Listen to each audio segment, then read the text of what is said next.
নিয়ে আসলাম আপনাদের মাঝে যেটি দেখতে পাচ্ছেন, এটি মূলত কাঠটা অনেকে কাসিম বলে থাকে। আমগো দেশ গ্রামের মানুষ মূলত এটিকে কাসিম বলে থাকে, অনেকে কাঠও বলে, এই নামে এটি পরিচিত।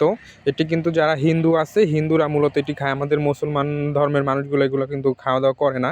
এটি বেশিরভাগ জানি যে আমরা মূলত হিন্দুরা খায়। তো যেটি দেখতে পাচ্ছেন, এটি কিন্তু আমাদের বিলের মাঝখানে একটি ব্যাট ছিল। ওই ব্যাটটি মূলত মিশিং দিয়ে হিসা হয়েছিল। তারপরে কিন্তু আমরা এই জোড়া, একটা ছেলে একটা মেয়ে, এই দুইটা কিন্তু আমরা টোটাল পেয়েছি। একটি একটু বড়, একটি ছোট। এটির ওয়েট রয়েছে পরে আপনার 4 কেজি প্লাস, 4 কেজি 300 গ্রাম প্লাস রয়েছে। আমরা ওয়েট মেপেছিলাম, তাই আপনাদেরকে যেটা মাপছিলাম সেটি কিন্তু আপনাদেরকে দেখাইতে পারিনি। এটি প্লাস রয়েছে আপনার 4 কেজি 200 গ্রাম প্লাস রয়েছে।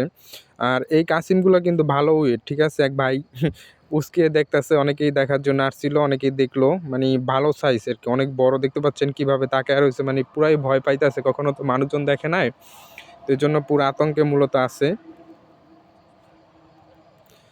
আর সেম কাসিমগুলো কিন্তু আমরা যখন বর্ষাকাল থাকে তখন কিন্তু আমরা বিলের ভিতরে চায়না জাল পাতলে তখন মাছের সাথে কিন্তু এই কাসিমগুলো ওঠে, কিন্তু সেই ক্ষেত্রে আমরা ওই কাসিমগুলো 200 টাকা 300 টাকা পিস বিক্রি করতাম। ওইটা ছিল প্রায় 800 গ্রাম 600 গ্রাম, এরকম এক ভাই আছে, তার মাধ্যমে আর কি আমরা বিক্রি করতাম। কিন্তু এই কাসিমগুলো প্রায় আছে 2 কেজি প্লাস, ঠিক আছে।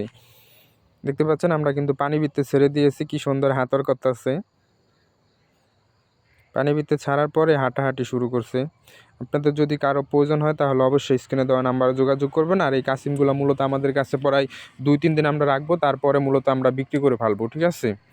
আপনাদের যদি কারো প্রয়োজন হয় তাহলে অবশ্যই স্ক্রিনে দেওয়া নাম্বারে যোগাযোগ করবেন।